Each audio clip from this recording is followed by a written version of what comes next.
Maayong buntag. Good morning.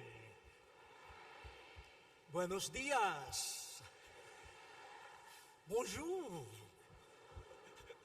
Buongiorno. Sao an? Xin chào.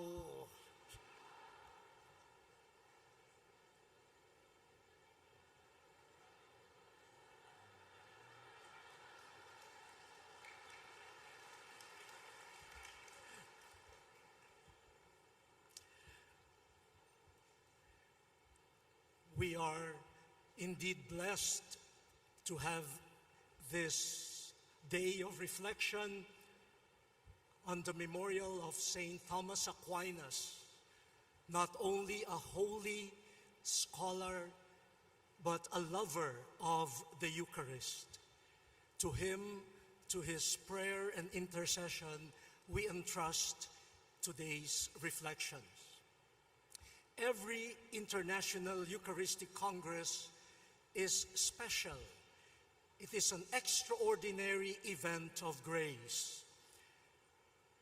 But for me, the 51st International Eucharistic Congress is extra special, not only because it is being held in the Philippines for the second time, and now in this beautiful and historic city of Cebu,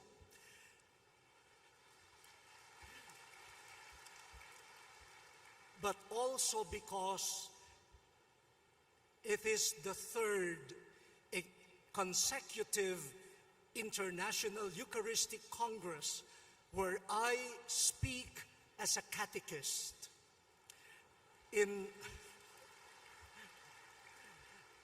In Quebec, Canada, 2008, and in Dublin, Ireland, 2012, I opened my talk by saying, I bring you warm greetings from the Philippines. Now I have to change that. Now I say, thank you for bringing the warmth of your peoples and countries to the Philippines.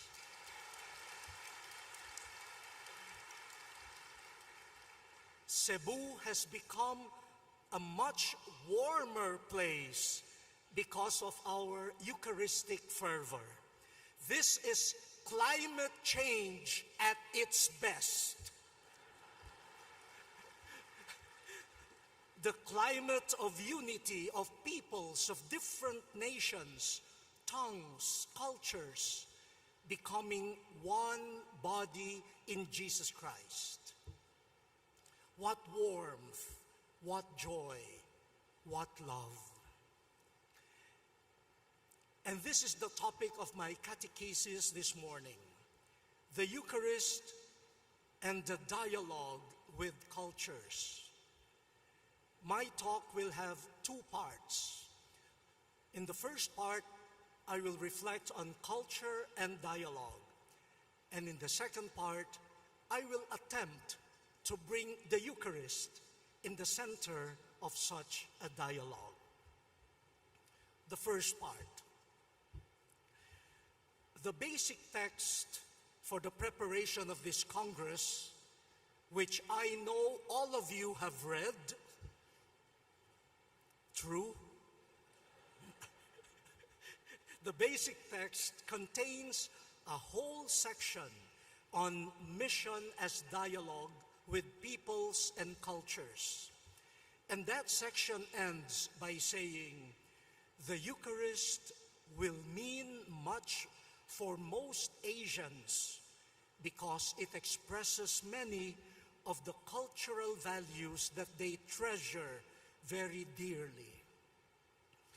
I believe that we can affirm the same thing of other cultures, not only of Asian cultures. But first, let me reflect on the key words, culture and dialogue. First, culture. there are various ways of defining or describing culture. I found a classical sociological definition that has been modified, which goes this way. Culture is the whole complex of forms of feeling, acting, and thinking shared by a society which allows members of the group to survive, provides them a sense of identity and belonging, and gives their lives meaning. From that definition, we see how important culture is and how no one could escape culture. In fact, culture is almost second nature to us. We don't even know that we are thinking, reacting in a particular way. It's because of culture. So culture contains ways of feeling, acting, and thinking. And these are deeply personal, but also profoundly communal, social. In fact, according to the definition, the survival, the identity, and the values of a society and its individual members depend to a large extent on their culture. So when you move from one culture to another culture, even temporarily, you feel a bit strange. You feel a bit confused. And sometimes you feel threatened. You know you are in unfamiliar ground. Now that's the sociological definition. I'm not a sociologist. So to make culture a bit more chewable, more concrete for us in our daily living, let me alert us to ordinary signs or bearers of a people's culture. I will give you some examples. You want to understand your culture? You want to understand the culture of your family? You want to understand the culture of your parish? Look at the following things.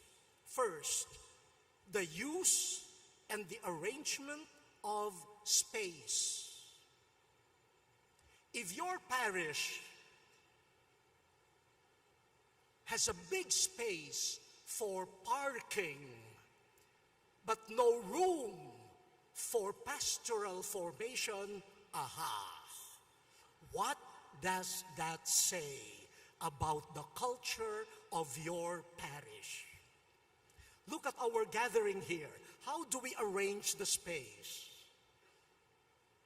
The venerable cardinals, bishops here. And then those there, I could not see anymore. And then our beloved deaf there. What culture is being lived out here? Peace.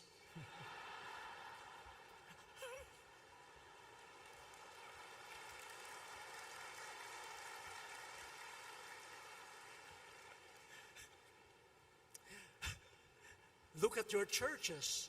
How far is the sanctuary from the first pew? That speaks a lot about the culture. Now, aside from space, language. In the English-speaking world, you say the crack of dawn. Crack. In Filipino, we say bukang liwayway. Not crack, but opening. And they say in Italian, un sole che sorge. Wow. What does that reveal about culture? Heroes, remembered and honored. In some cultures, they remember always their military heroes. In some cultures, their heroes are the boxing champions and the beauty queens. What does that say about a culture?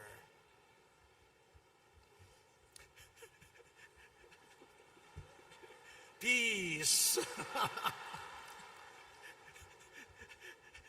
The system of awards and punishment. Who are awarded? In some cultures, if you tell the truth, you are recognized. In some cultures, if you tell the truth, you are punished. What does that say about a culture? Rituals, dancing, movements, food. In one gathering, I was asked whether I preferred salted or sweet snack.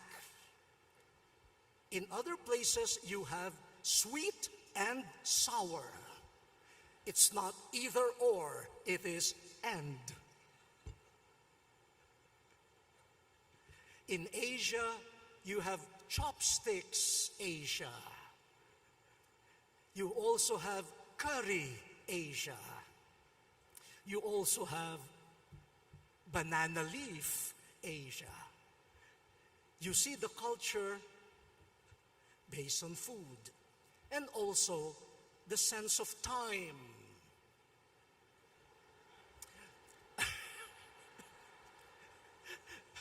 In Quebec and in Dublin, while I was doing my catechesis, periodically, somebody would stand in front of me telling me, 10 minutes left. 1 minute left.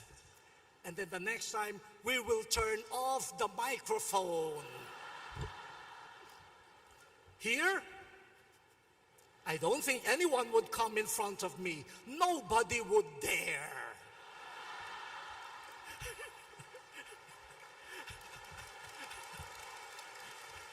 In other cultures, they will say, watch your time. In other cultures, they will say, take your time. Culture.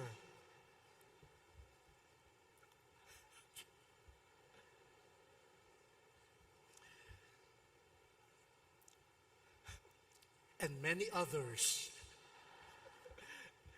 I think that way of approaching culture would be more concrete and simpler, and it would help us even engage in individual and corporate examination of consciences.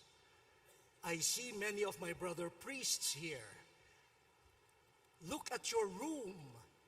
Does it reflect a celibate culture? The way you arrange your beds and your things. You are celibate. Your bed should be single, not double.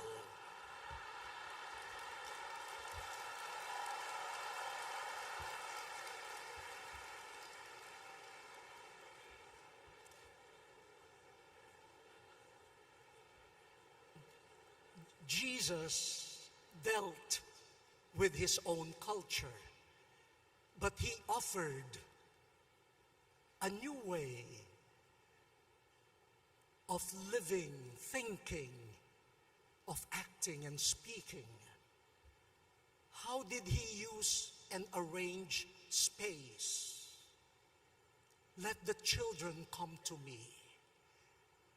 He allowed a woman known as a public sinner to come close, to anoint him.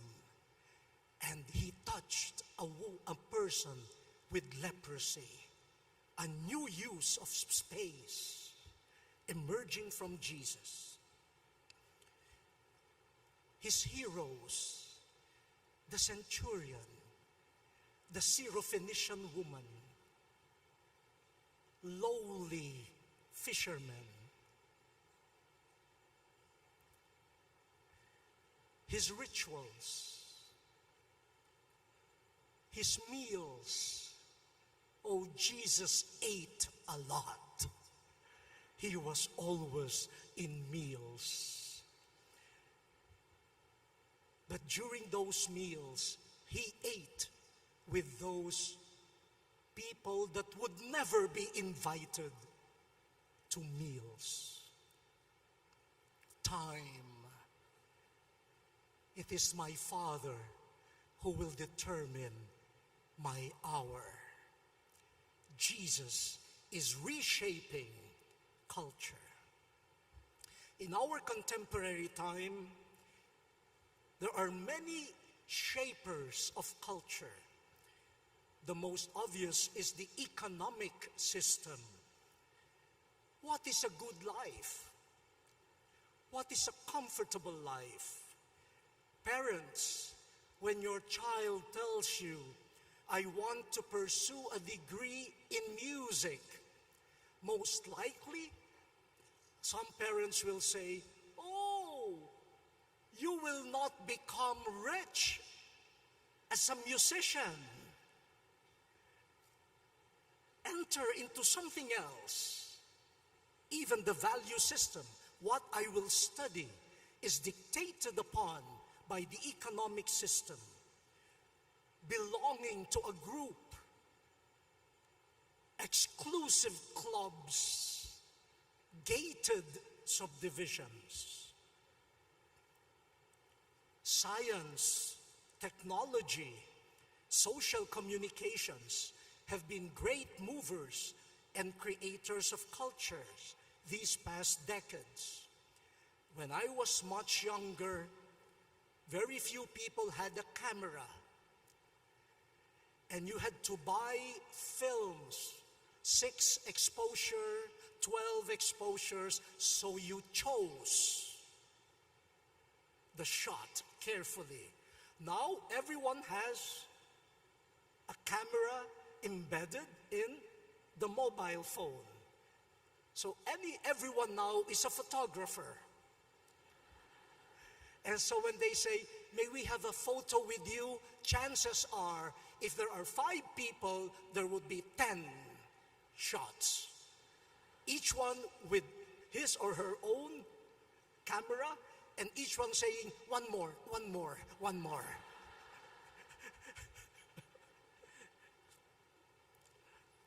Wars, ethnic and religious conflicts, natural calamities, typhoons, earthquakes, and the ensuing migration, the refugee crisis, are shaking the grounds of cultures, both of the displaced peoples and of the places of destination.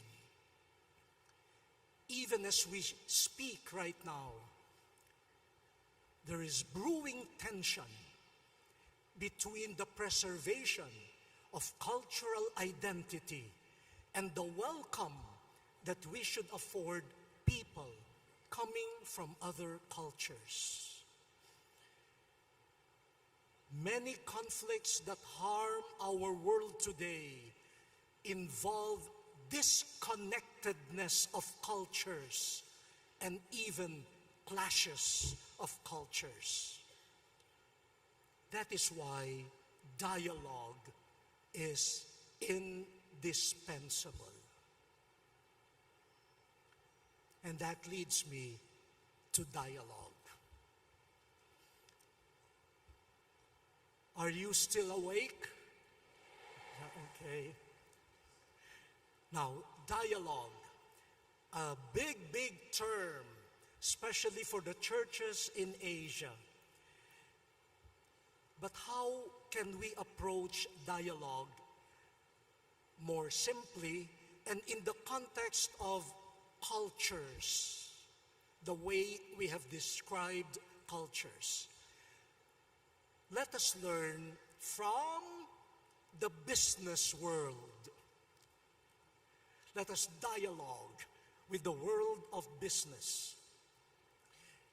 You know, in looking for managers and high-level administrators, business establishments and corporations set as one of the criteria what they call cultural intelligence. Cultural intelligence. IQ, what is IQ? It's intelligence quotient, and EQ, emotional quotient, are not sufficient anymore. Cultural intelligence is important. Now, there are three components of cultural intelligence. First, I know my culture, and I know how my culture affects my attitudes, priorities, work ethic, and relationships. I don't only know my culture, I know how my culture has formed me and has affected me. You know, when I was a student in the United States, one day our professors gave out class notes, but somehow they did not reach me. So, as a Filipino, I did what every Filipino would do. I asked my classmate who was seated next to me to pass on to me the notes. And what did I do? The Filipinos would know that. Kalabit. To call his attention. And he said, "Hey, what are you doing?" I said, "Yes, what did I do?" And I started groping for the English word. I calabitated you.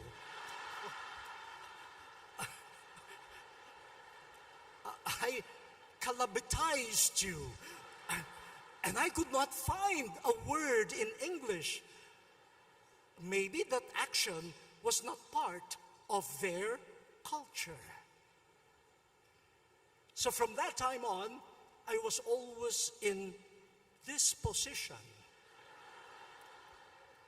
They thought I was praying all the time. But it was to avoid this very normal, natural reaction on my part doing this. Don't do it now, please. So that's part of cultural intelligence. I know my culture and how it affects me.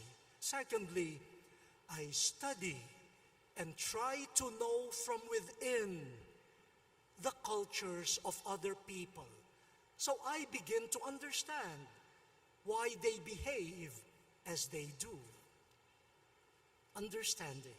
And the third, I determine a path for my culture and their culture to learn from each other, to challenge each other, to purify each other.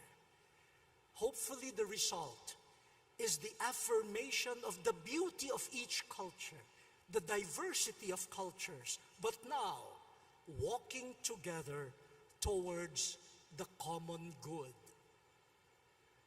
Ultimately, cultural intelligence, CQ, IQ, EQ, CQ, is the capacity to engage in and facilitate dialogue.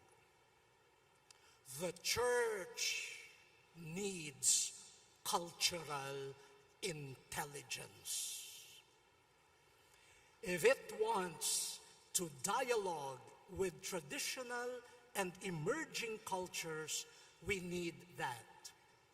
I propose that even in seminary training, in the beginnings of formation in religious life, we should be aware of what we are doing to develop cultural intelligence. Because they develop somehow an ecclesiastical culture. When they go out to the parishes, another culture, and they don't know how to dialogue because there is no developed cultural intelligence. But dialogue grows with discernment. We should avoid the first danger, a facile or easy condemnation of values of other cultures that look strange to us. For all we know, they may contain elements of the Christian vision, but expressed in a different way. But we should avoid a second danger, which is accepting anything. We should refuse to recognize values that enjoy widespread social acceptance but are incompatible with the Christian vision. Now, why does the church engage in dialogue with cultures? For mission. Mission. For the capacity of the church to exist as an effective witness to the gospel before today's culture necessitates dialogue and cultural intelligence. We just cannot blame cultures or the enemies of truth within and outside the church. If the gospel is to be a leaven of transformation, we need to know the gospel, but we also need to meet people in their cultures. We need cultural intelligence for the sake of the gospel and of humanity.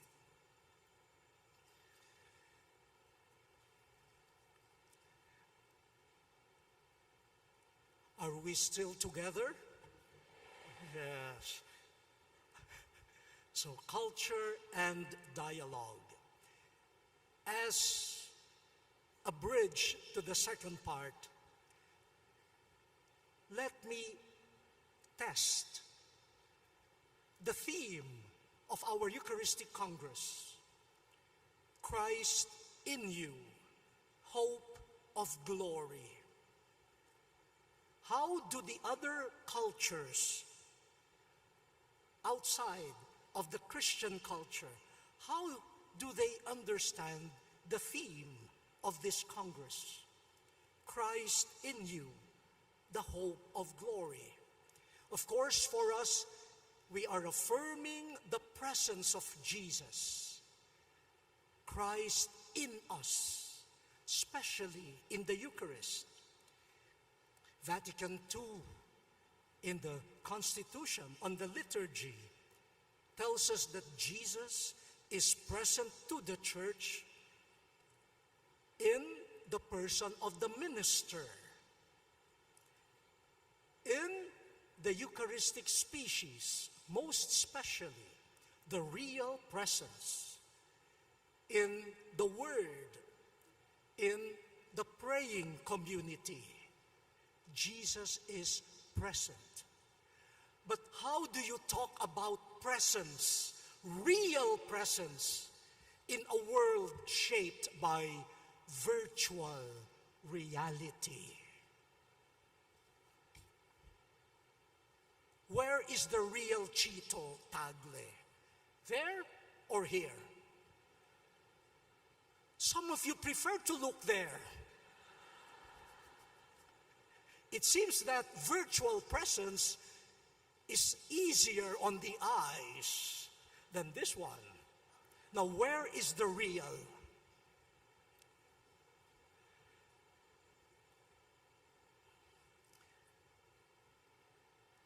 May I know how many of you were already born with the cell phone, with the internet, that what we call the digital natives?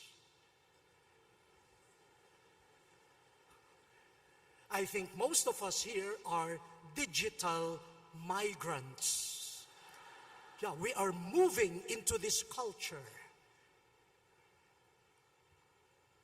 The migrant workers, the Filipino migrant workers, thanks to digital technology, have contact with their families through Skype, Facebook, text messages, and other digital means.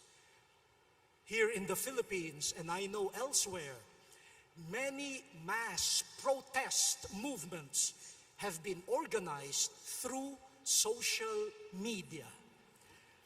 A community is being generated by cyber technology. Is that real? Is that virtual? Yet, the same digital world or culture has formed many young people to put prominence on image. Image is everything.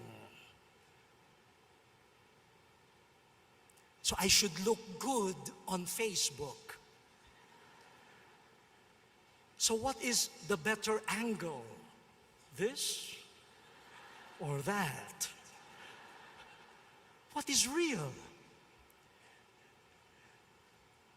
I want to be a celebrity.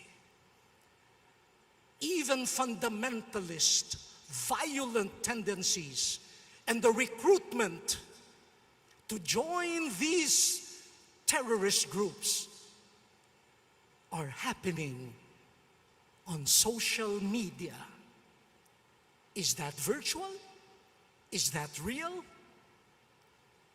Unfortunately, even exploitation through cyber sex.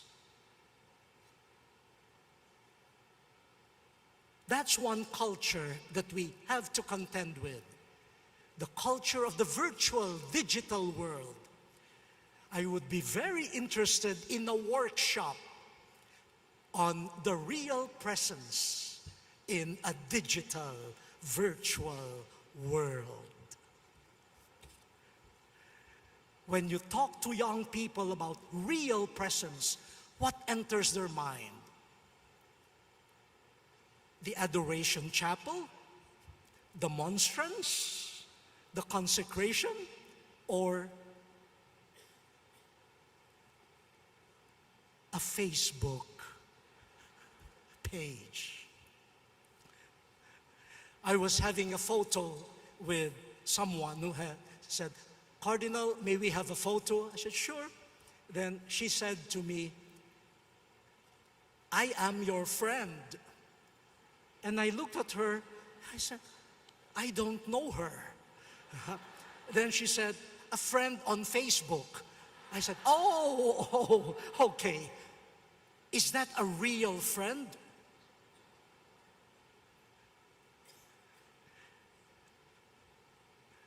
I think, looking at my reaction, she immediately unfriended me. Now, is that real or virtual?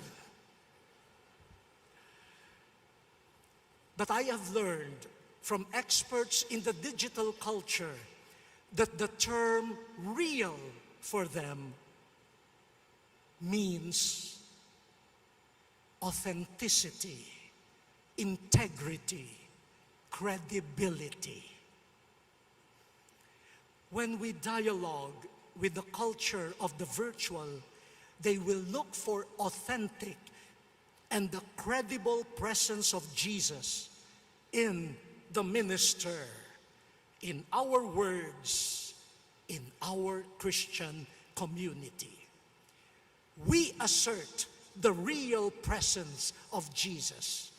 For those in a digital, virtual culture, that means I will look for a credible, believable, authentic manifestation of Jesus. With that, I turn to the second part. I will try to go to two. I have time only for two emerging cultures, and I would propose a way of Eucharistic dialogue with those cultures. The first is the culture of alienating individualism. And we propose the Eucharistic culture of convocation, gathering, communion in love.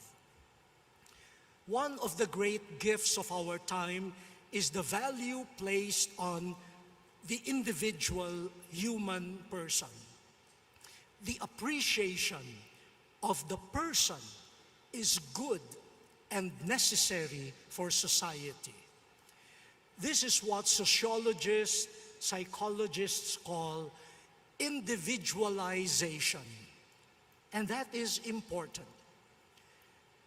Individualization prevents human beings from being reduced to mere spare parts of a big social machinery.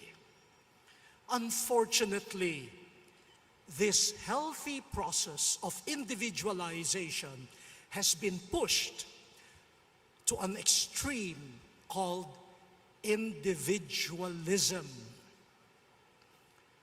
where the individual and the community become enemies.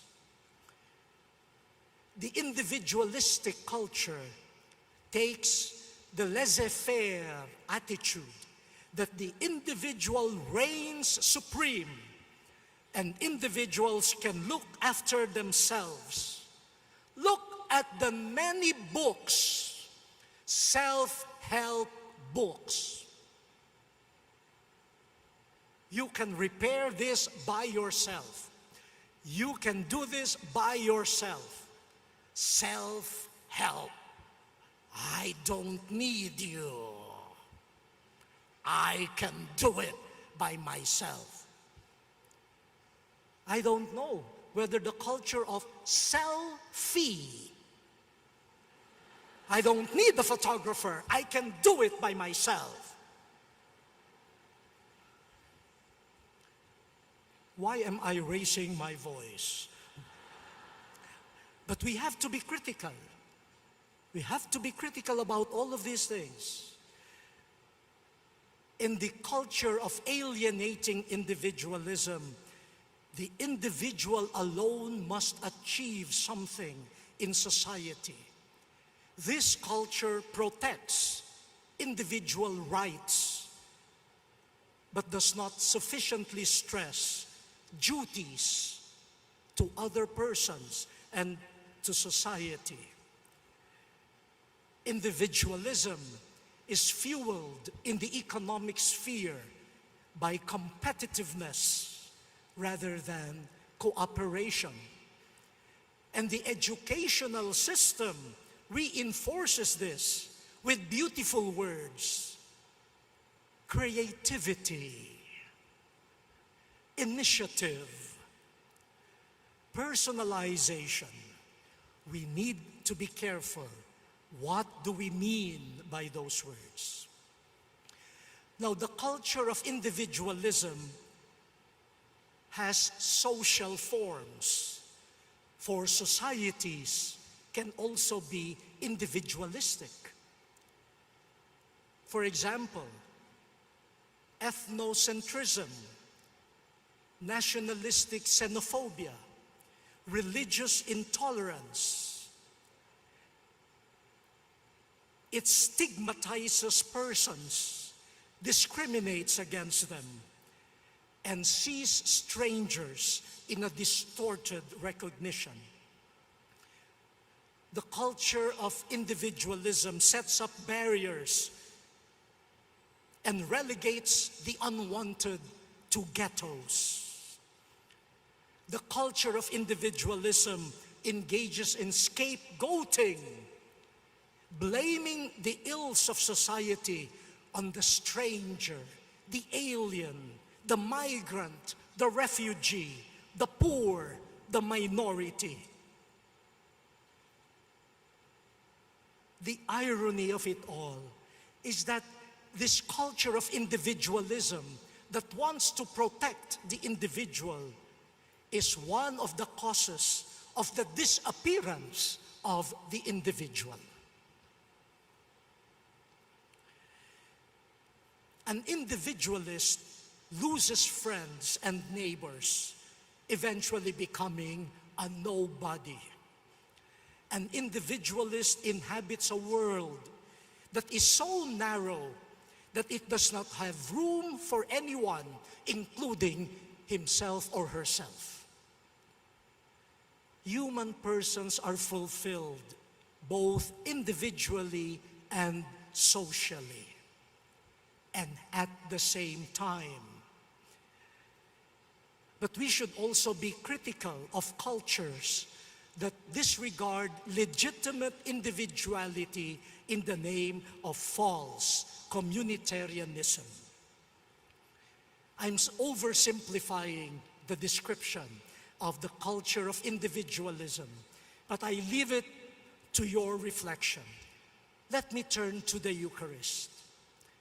The Eucharist offers an experience of another culture, the culture of convocation. Convocare. You are called with others. You are called to be with others.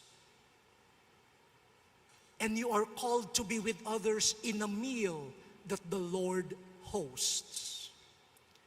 When the Lord hosts a meal, be prepared to be with surprising others. But in the meal hosted by the Lord, persons recognize a close neighbor, a fellow sinner, a sister, a brother, with a place at the family table. In each one, I see myself. As I see a brother or sister, I also discover myself. Sinful but loved, undeserving but invited, shamed but embraced, lost but trusted.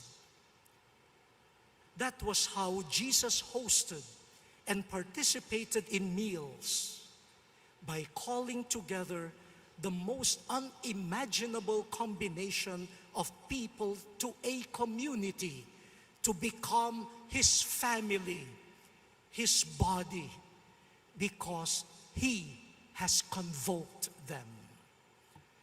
Remember how Jesus broke the isolation of those pushed aside by a culture of alienating individualism. Matthew, the tax collector, Zacchaeus, the sinful woman who washed the feet of Jesus, the centurion, the Syrophoenician woman, and recall the eternal isolation of the rich man who totally ignored the poor man, Lazarus. My dear brothers and sisters, let us begin the dialogue with the culture of alienating individualism in our homes. Restore the family meals. The basic unit of the meal is the table, the common table. Nowadays, The basic unit of the meal is my plate. And if I have my plate with food on it, I can go anywhere and eat it by myself. But that is not a meal. That is just eating. Individualistic persons know how to eat, but they don't know how to participate in a meal.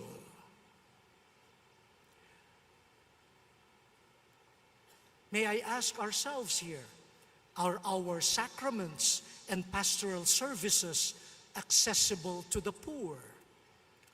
Are our parishes welcoming to the deaf and other people with disabilities? Do the wounded, lost, shamed, humiliated, and despised find a family in our communities? And on the other hand, are individual gifts, opinions, and talents allowed to grow in our communities? Let me end this section with a story.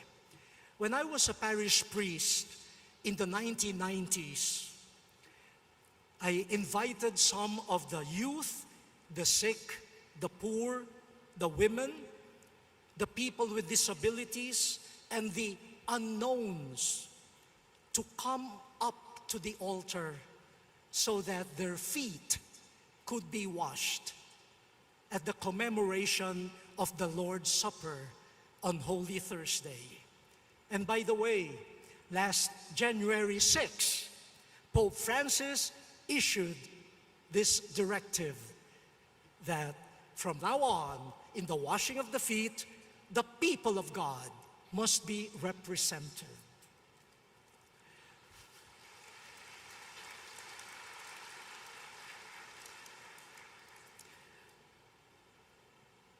I know in some cultures, they even pass on to their children as an inheritance the sash.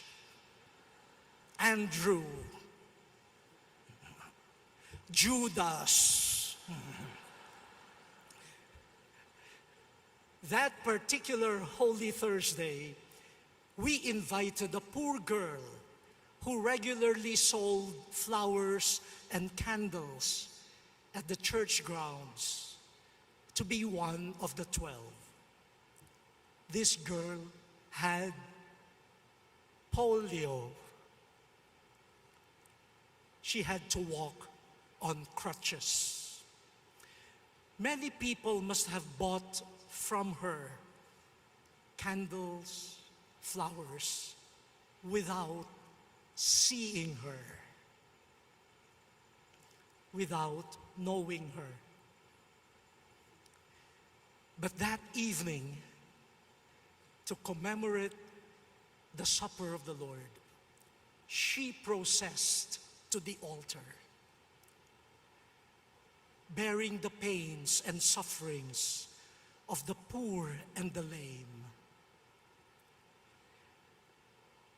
I will never forget how it felt to hold, to wash, and to kiss her foot, her limp and shriveled foot. It would be forever etched in my memory.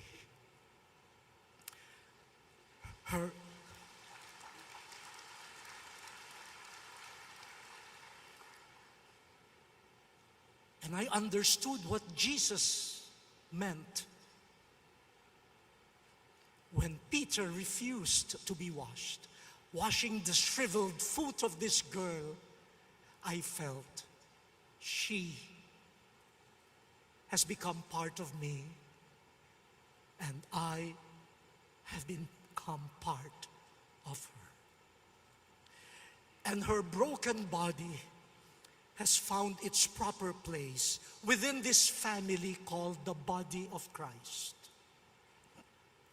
And a few hours after the Mass, She came to me, exuberant, with the good news.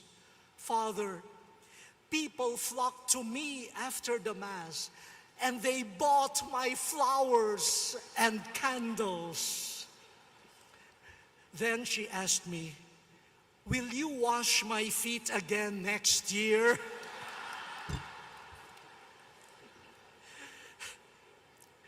She is no longer just a polio-stricken flower and candle vendor.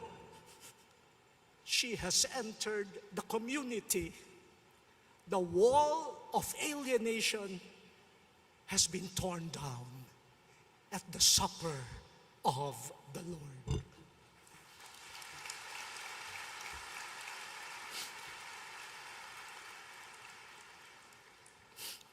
Last October 2015, with a team from Caritas Internationalis, I went to a refugee camp in Idomeni, Greece, close to the border with the former Yugoslav Republic of Macedonia.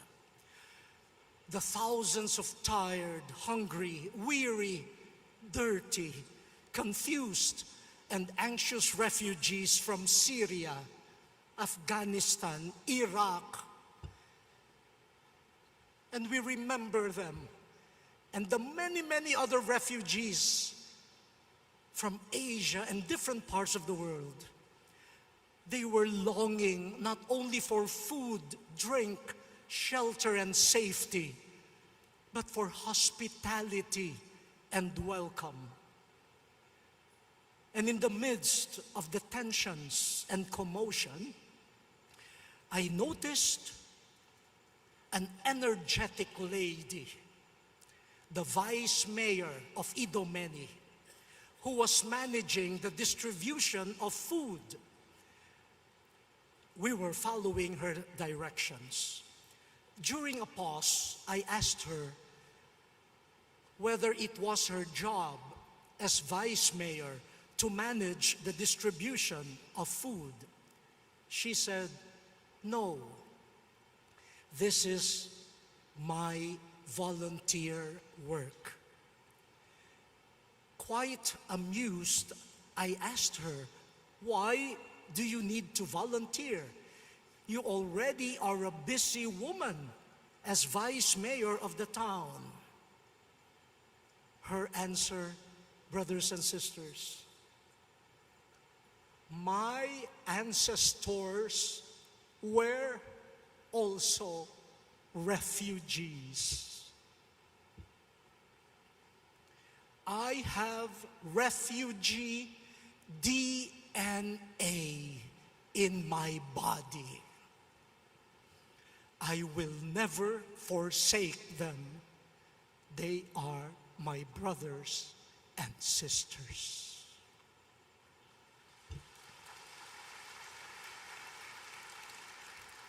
She affirmed and lived the culture of convocation, of communion, at the table of the distribution of bread in a refugee camp.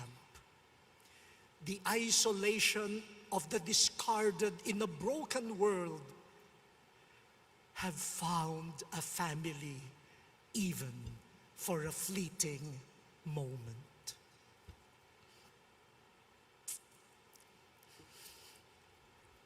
And finally, may I continue? Do I have time?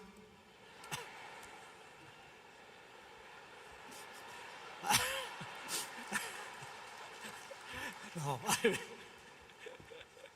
I will watch my time too. The second and final type of culture, what Pope Francis has been talking about, the throwaway culture. And what do we propose in the Eucharist? The culture of gift and sharing. In our time, we see a culture of achievement, of success. People are driven to work hard for self-advancement and for the good of their families. Human work that develops human talent and promotes social progress must be encouraged.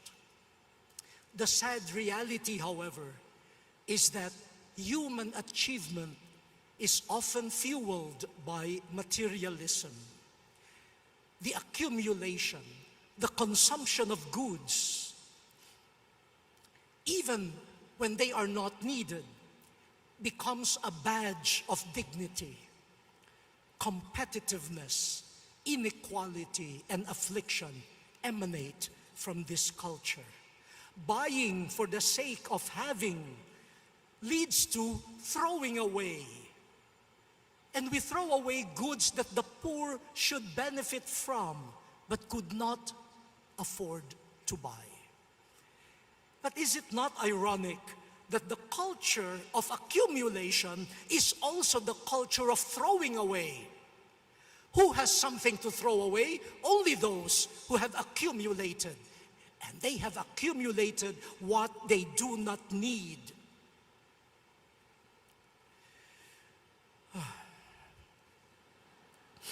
As they say, the more you grow, the more you throw. You throw so that you can buy more. And you throw again. You throw what you were not able to consume. And what a scandal when many people live in the midst of trash discarded by others. And may I appeal to you, dear brothers and sisters, when you send relief goods to victims of natural calamities, please do not send what you have thrown away.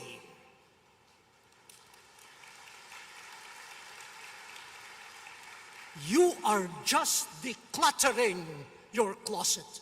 Imagine, during the time of Hayan, Yolanda, as we were unpacking some of the donations, there was a wedding gown.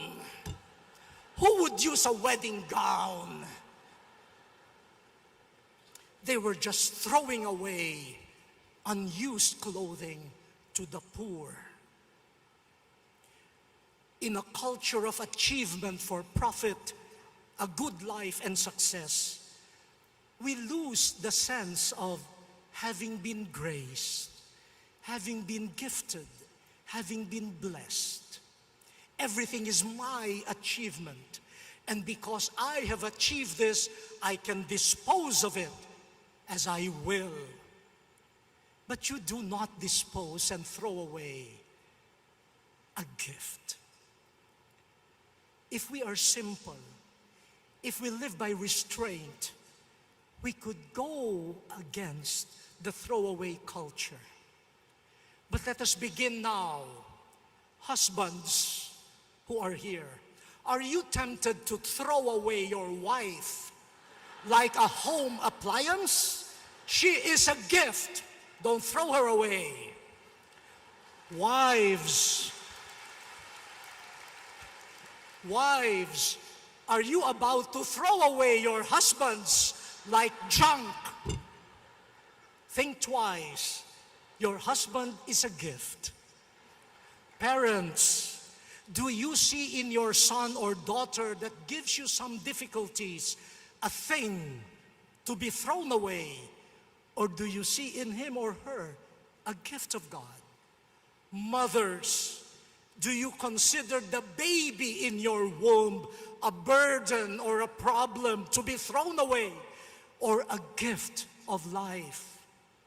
Teachers, will you throw away slow learners among your students, or will you treasure them as gifts, especially when you are teaching in a Catholic school?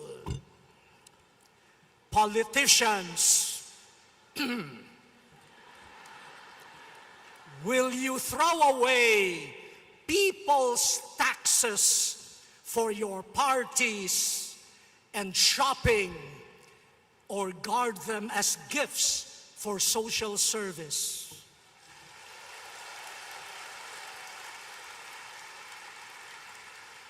My dear Reverend Novice Mistress, do you treat a rather unique novice as a problem to be thrown away or a gift of mystery?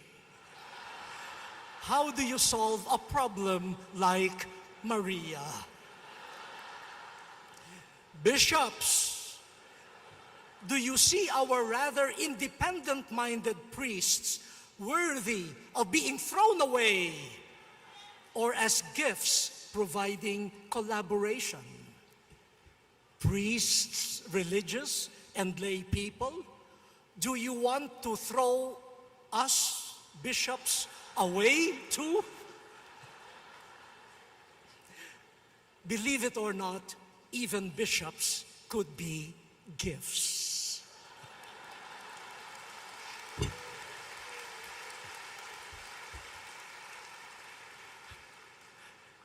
The Eucharist responds to the throwaway culture with the culture of gift. You never throw away important gifts, bread and wine, gifts of God, gifts of the earth, gifts of human hands will become the gift of Jesus' presence, a gift of presence. But mind you, the Bible is filled with people who were thrown away. Joseph, thrown away and sold by his brothers. David, threatened to be thrown away by King Saul. Elizabeth, the mother of John the Baptist, thrown away into hiding during her pregnancy. Joseph and Mary, thrown away to the manger by closed doors.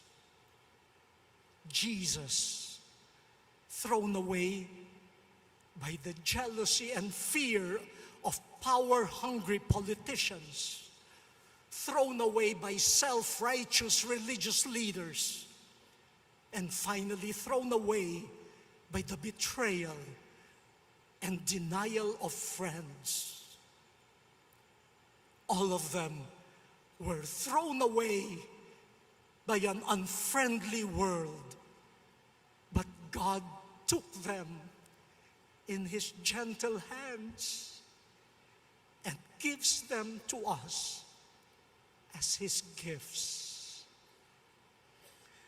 On the night Jesus was betrayed, on the night when all forces were conspiring to throw Him away, He gave Himself as a gift of love. No one takes my life from me. I lay it down on my own.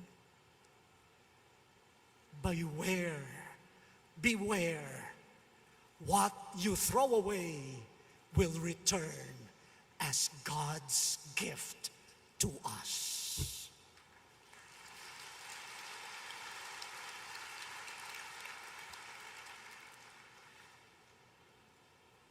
Christine Sunacoro rightly observes, it is incongruous to delight in Jesus' Eucharistic body if we throw away into invisibility some who make up the body of Christ. And let me read quickly some of the questions she raises for our examination of conscience. A useful starting point, according to her, might be to inquire, where do our sacramental bread and wine come from?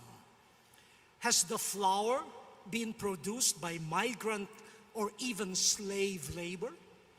Is the wine imported from a winery that employs workers without paying them a living wage and thus prompting them to cross borders to survive? And the catered food and dishes for synods, conventions, assemblies, conferences, and task force functions in metropolitan hotel chains, who cooks and who cleans up afterwards? And what about the shoes, ties, hats, gloves, shirts, and dresses called Sunday best? Who makes them? And who dry cleans them? Are they brothers, sisters, or just invisible, expendable migrants and refugees, disregarded as pawns on the chessboard of humanity? End of quote. To the many people who arrange the seats here before we come every morning and who stay behind while we are probably already sleeping in our hotels, thank you. To those who are preparing our food early morning and who clean up after us and stay till the late hours of the night, thank you. For the drivers who wait for hours to pick us up and to take us back home, missing their families and their meals, thank you.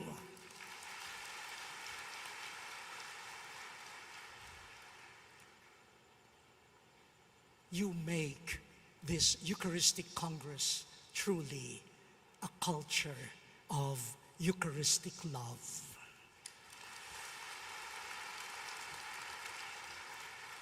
I close now, a promise.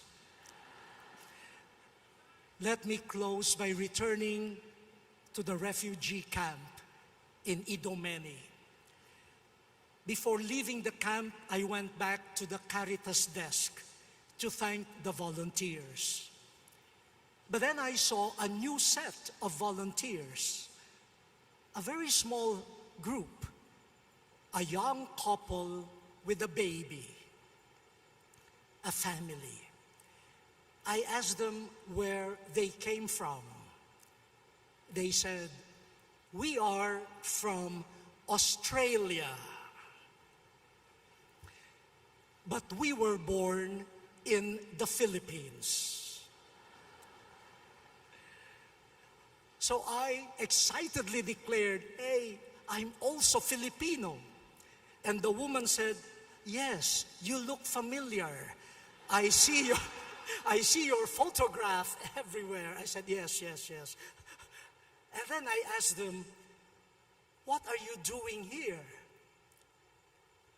The answer, "We are with a group touring Greece, but we heard about this refugee camp.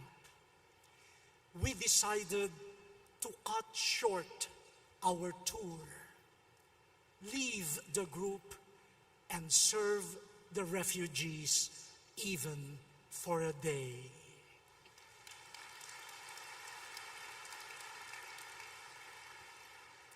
That couple with a child is a wonderful gift. I believe that for every piece of bread, every bottle of water, for every smile they gave, the refugees would not feel like trash, thrown away as rubbish on the rough seas and lands, but as gifts to be treasured. Let us behold Jesus in the Eucharist. Let us allow Him to form in us a community of neighbors, brothers and sisters. No more barriers, only bridges. Let us allow Him to open our eyes to see in creation, in persons, in the poor, the discarded, but truly gift of God. No one thrown away, only gifts to be treasured. This culture of communion and gift shared will make a Eucharistic community a real, a credible presence of Christ in the cultures of the world and provide the world a reason to hope. Christ in us, our hope of glory. Thank you very much.